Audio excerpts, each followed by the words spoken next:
Sot ditë jemi në këndin ku një personazh i njohur, i dashur shqiptar, na flet për jetën e tij në familje. Në këto momente unë kam përzgjedhur një nga zonjat më të dashura të ekranit, që sigurisht e kanë shumë qef femrat, e kanë shumë qef meshkujt, të gjithë shqiptarët e duan fort Eli Farën. Eli, mirë se erdhe. Faleminderit që më ftuat. Faleminderit që këtë orë të ditës tënde ke vendosur të na bësh një vizitë në shtëpinë tonë. S'kisha çfarë bëja. Nuk refuzoja dot. Megjithëse mëngjesin e kam të vështirë për t'u zgjuar. Eli, sapo ke nxjerrë në treg klipin e ri. Si duket publiku shqiptar? Si e ka mirëpritur atë? Unë sa herë që nxjerr një klip ndihem e plotësuar. Dhe shumë e kënaqur që kam sjell diçka tjetër për publikun dhe mbas këngëve të fundit që kam bërë çdo vit, tani shqyqyr që ka dalë moda e këngëve teke që dalin, jo albume, dhe është më mirë sepse promovohet dhe njerëzit e dëgjojnë dhe është më mirë. Mendova që të kthehesha edhe një herë mbrapa. Tek Tabani, te ato këngët e Tabanit, se dëgjojnë në sfond. Dhe rada e këngës Në ke Perëndi, që sapo ka dalë, është nga ato këngët që unë i kam në gjak. Është vërtet, janë këngët që i ka në gjak Eli Fara, që interpreton aq bukur, por janë edhe në damarët e të gjithë shqiptarëve. Eli, është e vështirë të bësh muzikë në Shqipëri? Nuk është e vështirë të bësh muzikë askund. Varet nga njerëzit që të afrohen ose nga menaxhimi i vetes dhe vendet ku zgjedh të shkosh të këndosh. Është mjaft e rëndësishme dhe gjithashtu edhe investimi që bën për veten çdo artist me këngët që zgjedh të sjell për publikun, me mënyrën se si promovon, se duhet të dish çfarë kërkon publiku, çfarë pëlqen më tepër. Dhe publiku shqiptar ke kuptuar që pëlqen muzikën e Tabanit? Publiku shqiptar pëlqen çdo gjë, por tek Eli Fara shikon Tabanin gjithmonë, sepse është imazh i krijuar. Kështu që unë her pas here i kthem kësaj gjëje, pavarësisht edhe stili tjetër i këngëve. Jam shumë e kënaqur që e kam bërë, sepse përsëri është një stil që është vetëm i imi. Dhe besoj që ky është suksesi. Këndon Eli në lokale natë, si që bëjnë shumica e këngëtarëve shqiptarë? Shumë rrallë, në fakt. Më shumë me koncerte në Europë, Kosovë, Maqedoni, sigurisht edhe në Shqipëri.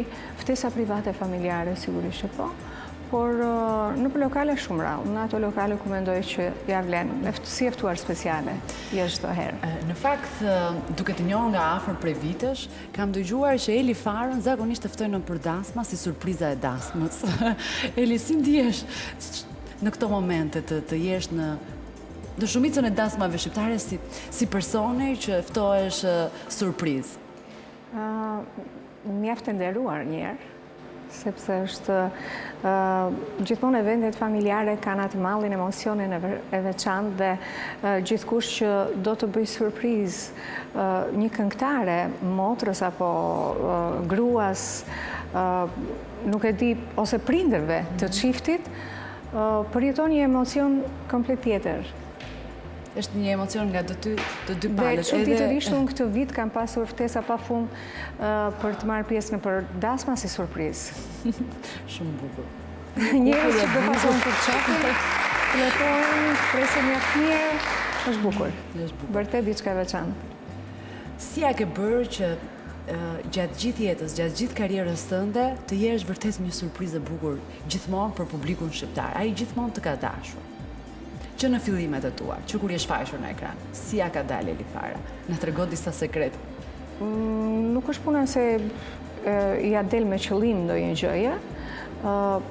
Në qoftë se gjërat i bën me shpirt, me përkushtim dhe të pëlqen ajo që bën, sigurisht që suksesi është i garantuar, mendoj. Sa e ka ndihmuar të qenit e bukur Eli Fara në karrierën e saj? Besoj që është është relative kjo e të qenut bukur apo e të mos qenur, sepse ka njerëz të bukur gjithandej. Por varet nëse ke atë yllin apo magji në ball dhe atë talentin e lindur që ta ka dhënë Zoti dhe duhet ta shfrytëzosh për mirë sigurisht. Eli, shkër tek familja. Eli është një Korçark. Prindrit i viziton shpesh, jetojnë në Korç? Prindrit jetojnë në Korç, kam 2 vëllezër, një motër, edhe ata jetojnë jashtë, në Gjermani, në Greqi, kështu që e vetme jam unë me vogla e fëmijëve që jam këtu në Shqipëri dhe e ndjej për detyrë që sa herë gjej kohë të lirë të shkoj t'i shoh, vizitoj. Përpara se të shkojmë te Korça e bukur, unë do doja t'ju ftoja të ndiqni të gjithë një klip. Është shumë interesant, do t'japim një recetë dhe zonjat që janë nga qyteti i Korçës janë shumë të apasionuara pas kuzhinës dhe kjo recetë është vetëm për ato. Do të ndjekim një makaron në formën e kekut. Kek me makarona në furr. Përbërësit: 400 gram makarona rigatoni, 400 gram djath kaçkavall. Përbërësit për salcën me mish të grirë: 400 gram mish viçi të grirë, një kavanoz salcë domateje ose domate të freskëta, vaj ulliri, krip, piper, rigon sipas dëshirës. Makarona keni bërë shpesh herë, por kur në këtë mënyrë. Ndërkohë që ujë për makaronat tuaja zjen, përgatisni salcën me mish të grirë. Në një tigan të thellë shtoni mishin e grirë dhe skuqeni me vaj ulliri.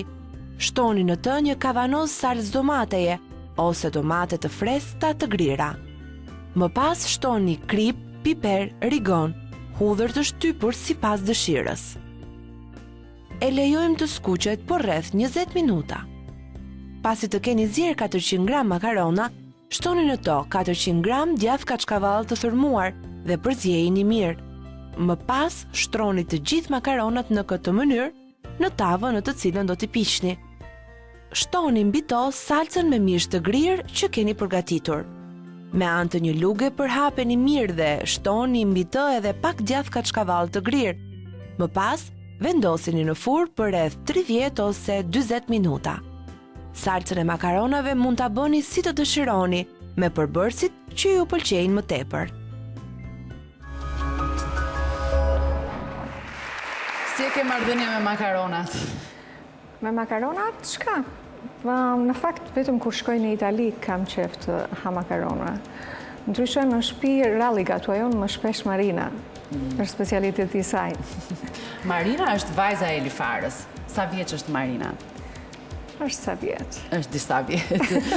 Është personi që Elifara kujdeset më së shumti. Ja ke dalë të arrisësh ashtu siç duhet në një vend të duhur siç është Shqipëria? Prindi gjithmonë mundohet që të bëj më të mirën, edhe është një përgjegjësi shpirtërore që të bësh më të mirën për fëmijën. Nëse ndihesh që e ke bërë, atëherë e ke dhënë maksimumin. Të ka ndihmuar apo ndonjëherë edhe je lodhur sepse të është dashur të merresh me vajzën, të ndjekësh dhe karrierën, si ja ka dalë Elifara? Dhe të jesh dhe në formë gjithmonë. Ndoshta nga që unë kam qenë shumë e re kur kam lindur Marinën, nuk më ka lodhur fare. Më zhdukur ndoshta atëherë dhe si loj. Kisha një fëmijë, unë isha fëmijë për vete, nuk e ndje lodhjen, shkoja, këndoja, kthesha, gatuaja në shtëpi, bëja të gjitha gjërat. Dhe tani jeni shoqe të ngushta, kam përshtypjen. Mundohemi. Se zakonisht nënat që fëmijën e parë e lindin në moshë të re, e sigurt që asgjë s'është e sigurt. Nuk ka asnjë gjë me recetë në marrëdhëniet nën e bi në fakt. Por rëndësi ka që çdo gjë është një lidhje shpirtërore që nuk e përcakton dot që do ta bëj kështu apo ashtu. E bën siç të vjen, siç e ndjen. Keni konflikte me njëra tjetrën? Sa të duash. Kundërshtoni? Ajo më dhe unë atë, normal. Në cilat momente, të gatimit, të e dalura, të Të veshja? gatimi dhe të veshja dhe të dala dhe të mendimet dhe çdo gjë. Eli, e ke mësuar vajzën të gatuaj? Patjetër, si korçare që është, dhe me që vajza ime ka ndëjtur shumë edhe me prindrit e mi, normal që di të bëj çdo gjë. Të pastroj, të gatuaj, të Po gjitha. Elifara, bën punë shtëpie? Pse kush mi bën mua? Unë ri shumë në shtëpi, në fakt. Do më thënë, nuk është që kam ndonjë qef të madh për të dalë të harxoj kohë duke pirë kafe gjithë ditën apo duke ngrënë në restorante. Më pëlqen që edhe në qoftë se dua të dalë me një mike, ftoj në shtëpi të pi kafe ose ta një darkë se sa të shkoj dikujt tjetër jashtë. Kështu që i kushtoj mjaft rëndësi atmosferës dhe ambientit të shtëpisë. Më pëlqen që të jetë një ambient i ngrohtë, familjar, komod, me të gjitha gjërat në vend dhe ta shijoj. Përveç se kur je në punë, që shpeshherë fundjavave të duhet të punosh, ku e kalon fundjavën kur je pushim, ku ke dëshirë të shkosh? E shumë ta bie që çdo weekend ne të jemi të angazhuara me aktivitete, dhe flas për gjithë këngëtarët që e ushtrojnë këtë profesion. Kështu që nuk është që kemi ndonjë weekend të lirë, por nëse do ta kisha, nuk e di, gjë e parë që do bëja, do shkoja te prindrit. Më shumë se sa të mendoja që të shkoja diku tjetër për shef. Të pëlqen shumë edhe Durrësi. Po. Aty kalon një pjesë të madhe të kohës, je ambientuar me komshinjt, sepse kur ke një shtëpi në Durrës, të duket sigur është jeta jote gjithashtu. Ajo është shtëpi më shumë në plazh se sa në qytet, dhe vetëm periudha e verës është e zhurmshme. Periudha e dimrit, pastaj nuk mbetet askush atje. Megjithatë, është një atmosferë që unë mundohem ta marr. Një atmosferë mjaft e bukur e verës dhe me plot njerëz. Do më thuash recetat e tua në kuzhinë? Recetat e mia, s'kam ndonjë recetë veçantë që të them bëj kështu. Kam fantazi, më pëlqen të fantazoj dhe të krijoj diçka edhe në moment. Më pëlqen gatimi, sepse kam bërë që e re këtë me Marinën, sidomos në atë kohë, çdo ditë ne ishim mësuar që duhet të gatuja të bëje mëngjesin, drekën, darkën. Vazhdon e njëjta gjë, e bëj me qef. Kjo ka rëndësi. Kështu që besoj që më dalin të shijshme të gjitha. Je tek recetat tradicionale apo ato? Edhe tradicionale, te peshku, te mishi, pse jo, edhe sallatrat. Më pëlqen sushi në fakt. Dhe ndonjëherë kam marrë informacion dhe kam provuar që ta bëj dhe vetë. Gjithçka. Dua të provoj gjithçka. Po për veshjet, ku i blen Elifara veshjet e saj, që të jetë gjithmonë në modë? Në fakt, më takon që të shkoj në Amerikë 2 herë në vit, dhe atje është vendi ku mund të bësh shopping. Shopping, bën shopping në USA. Sa gjuhë huaja flet Elifara, se mënyra se si e spellove shopping, që ne e themi në këtë mënyrë, më duk shumë... Sa gjuhë, në fakt, di pak nga të gjitha. Të dashur të mësosh... Nuk mbetem në rrugë, në qoftë se shkoj në Greqi, e marr guximin të flas edhe greqisht, spanjisht, italisht. Përpara se të kalojmë tek udhëtimet të flasim, por edhe tek Elifara në shtëpinë e saj, sigurisht që na duhet që ne të paktën të dim një gjuhë të huaj. Kështu që stafi i televizionit Top Channel, por në veçanti e emisionit Në shtëpinë tonë, ka vendosur t'ju jap juve se sa kushton të ndjekim gjuhën e huaj.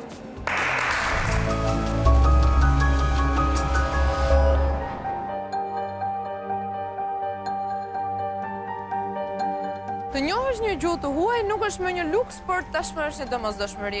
Jo vetëm për fëmijët, jo vetëm për ata që janë në gjendje pune, por edhe për studentët të cilët nuk mund të marrin diplomën e nivelit të dytë master nëse nuk kanë një certifikat në gjuhën e huaj anglisht. Ka 100 mënyra për të mësuar sot një gjuhë të huaj. Disa prej tyre janë në mënyrë autodidakte, pra të mësosh vetë, pa ndihmën e një mësuesi, dhe të tjera janë në mënyrën didaktike. Le të shohim disa prej tyre dhe sa kushton secila. Një ndër mënyrat më të përhapura për mësimin e gjuhës së huaj është frekuentimi i orëve të mësimit në përqendra të caktuara, ku seancat zhvillohen me grupe nga 6 deri në 12 individ në orare të caktuara. Dihet që gjuhët e cilat me nivele, fillon nga niveli beginner dhe deri në nivelin upper intermediate, nivelin avancuar të mësimit të gjuhës, dhe ka individ që duan të përkushtohen deri në dhënien e provimit, sepse detyrimisht në shkollat tona masteri kërkon në njohjen e gjuhëve të huaj, kryesisht të EFL-it, të IELTS-it. Ne jemi të akredituar dhe nga Kelly, është Canadian Academy of English Language, që është nivel shumë akademik për njohjen e gjuhës angleze. Beginneri zgjat 3 muaj dhe ne kemi 40.000 lekë në muaj. Do të thonë i bie 120.000 lekë të vjetra komplet. Me 3 herë në javë. Seancat i kemi 90 minuta, sepse bëhet fjalë për të rritur, ndërsa fëmijët e kemi 60 minuta, vetëm 1 orë. Niveli i fundit shkon 4 deri 5 muaj.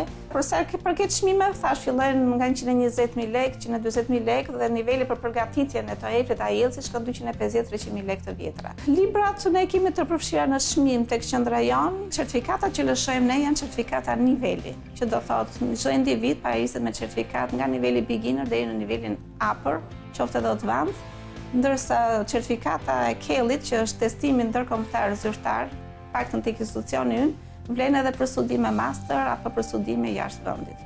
Përgatitjen e kemi diku ke €250, ndërsa testimi është $235 kanadez. Një tjetër mënyrë didaktike është mësimi i gjuhës së huaj me një mësuese private. Zgjodha këtë lloj versioni pra që të isha vetëm me mësuesen e gjuhës angleze për të më përvetësuar më mirë gjuhën angleze. Ambienti nuk është i përcaktuar. Zakonisht janë vende të qeta, unë kam preferuar në fakt të jem në shtëpinë e mësueses time të anglishtes. Unë kam pothuajse rreth 12 muaj ose 1 vit, cilin praktikoj këtë gjuhën angleze. Është rreth 60 minuta, për 60 minuta është diku ke 10.000 lekë, pra 1.000 lekë të reja, vlera. Që do të thotë, duke pasur parasysh edhe faktin e impenjimit tim në punë, do të thotë që unë gjuhën angleze e bëj 2 herë në javë. Që do të thotë, në muaj, unë përvetësoj rreth 8 leksione, 8 herë, do të thënë, bëjmë kursin anglishte dhe shkon diku ke kostoja e gjithë kësaj gjëje, shkon diku tek 8.000 lekë të reja.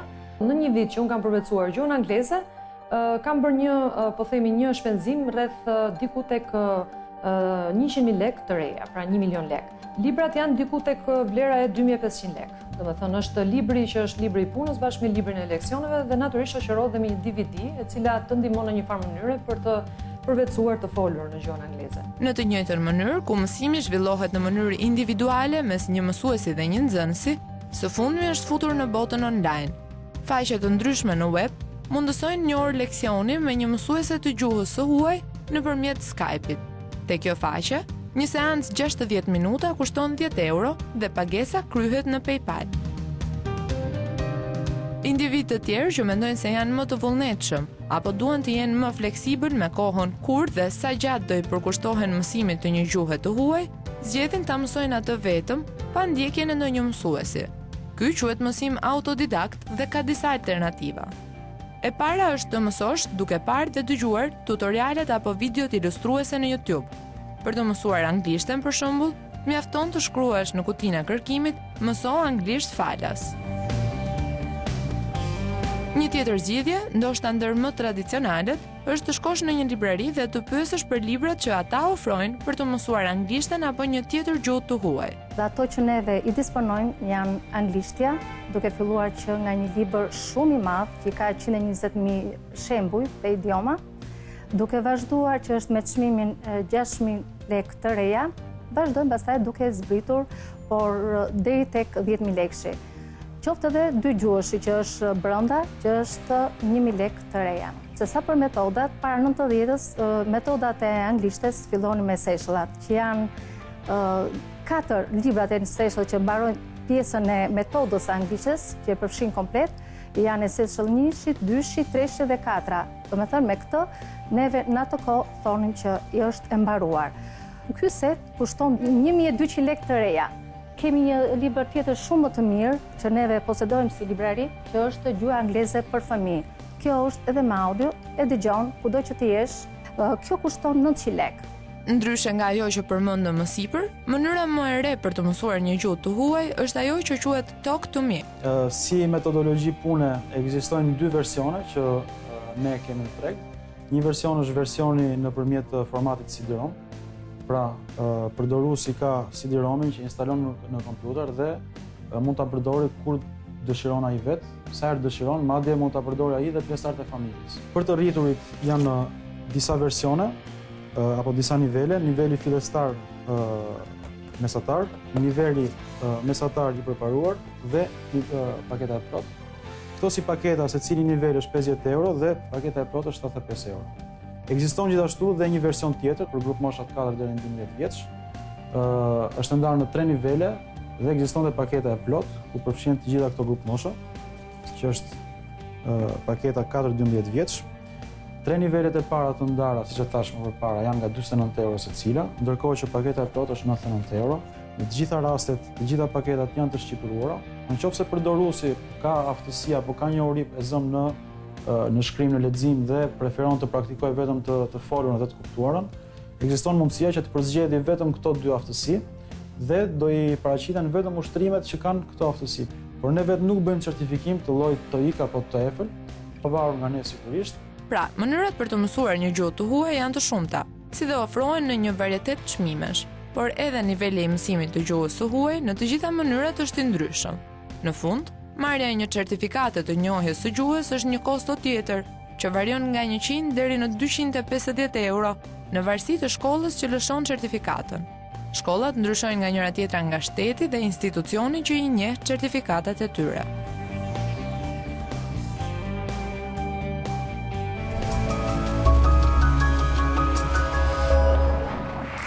Me që jemi jashtë shtetit, Po. ke shumë fansa në përbot. Besoj që po. Si ndihesh? Dhe në cilët nga vendet të pëlqen më shumë të shkosh? Më shumë më pëlqen Amerika në fakt. Sidomos festat e fund vitit, Krishtlindje, vit i ri, sepse është një atmosferë komplet ndryshe. Pastaj edhe Europa ka të vetat. Por ka mjaft emigracion në shumë shtete dhe në Europë. Por mendoj që Amerika ka më shumë. Festat si organizohen, festa e flamurit aty askund nuk mund të bëhet. Të ndodh në fakt shpesh koncerte në çdo shtet. Është mjaft bukur. Janë shqiptarët që i organizojnë festat.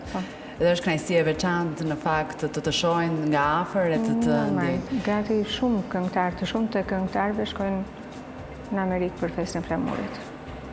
Ju qëllon që të këndoni shpesh jashtë shtetit kryesisht apo brenda vendit? Por gjithmonë duhet kënduar për shqiptarët. Jashtë, gjithmonë për shqiptarët, po. Kthehemi pak shtëpisë. Dhe pak më parë që kush më bën punët, kush më gatuan, të gjitha i bën Elivet, ke punën me grep apo me shtiza. E ke praktikuar ndonjëherë? Sigurisht që po, që e vogël në fakt, kam mësuar të punoj me grep dhe me shtiza, sepse motra ime është 5 vjet më e madhe dhe kemi punuar shumë për të bërë pajën e saj në fillim. Kështu që ato me grep i kam qarë të gjitha, çfarë më duhet të bëja. Pastaj, kur linda Marinën, nuk e di se që më hypi 9 muaj, unë vetëm beta duke bërë bluza e çorap, e çarçaf, e kuverta me shtiza, me grep, se grija kokën. Ishte dhe si një lloj kënaqësie, nuk e di pse. Por i kam qëndisur dhe çarçafët, edhe të gjithë duke thënë që çfarë duke bërë gjithë ato muaj. Pastaj lindi vajza, më vonë, unë kam punuar dhe vegël, qylyma, dhe i kam bërë vetë. Për në shtëpi. Tipike Korçark. Tipike. Sepse na kishë mësuar mamaja, rroga që merja unë si mësuese dhe me vajza nuk është që ishte ndonjë gjë e madhe, mora një hyrje me një llotari. Mamaja mi ka bërë gati të gjitha dhe unë jam ulur 3 muaj në vegël dhe i kam bërë të gjitha. Qylin, kuvert, bravo, Elifara. Nuk e kisha imagjinuar asnjëherë Elifarën duke punuar në vegël. Sa gjëra kam bërë. Bravo. Vërtet një nga ato zonja të cilat meriton të vlerësohet dhe të duart trokitet. Apo jo? Elin, cila është një nga këshillat që jep më shpesh vajzës tënde? Ose e përmbledhim të rinjve shqiptar, për të qenë të suksesshëm në jetë, në karrierë, në marrëdhëniet me njëri tjetrin. Një këshill që vjen nga Eli fara. Këshilla ime për të rinj, kryesorja njërë është që njeriu duhet të ketë një qëllim në jetë. Edhe të mos e lërë kohën ta unë pas kot në skoti. Sepse çdo gjë ka momentin dhe periudhën e vetë. Edhe shkollimi, edhe krijimi i familjes, edhe plani për të bërë një fëmijë. Të gjitha janë etape që duhet të jenë në momentin e dur, sepse kur ikën koha, nuk i gjenë më. Koha nuk kthehet asnjëherë pas, megjithëse për Eli Farë nuk lëviz asnjëherë. Janë në rrugtim, vazhdimisht. Eli, unë të falenderoj shumë që ishe me ne në shtëpinë tonë. Dhe do t'jetë gjithmonë kënaqësi të të kem në shtëpi. Me kënaqësi edhe unë për ty. Të nderuar miqtë, do të ndahemi për pak minuta për të ndjekur spotet publicitare për të takuar në pjesën e fundit të emisionit Në shtëpinë tonë. Ju ftoj të qëndroni me ne dhe të na ndiqni.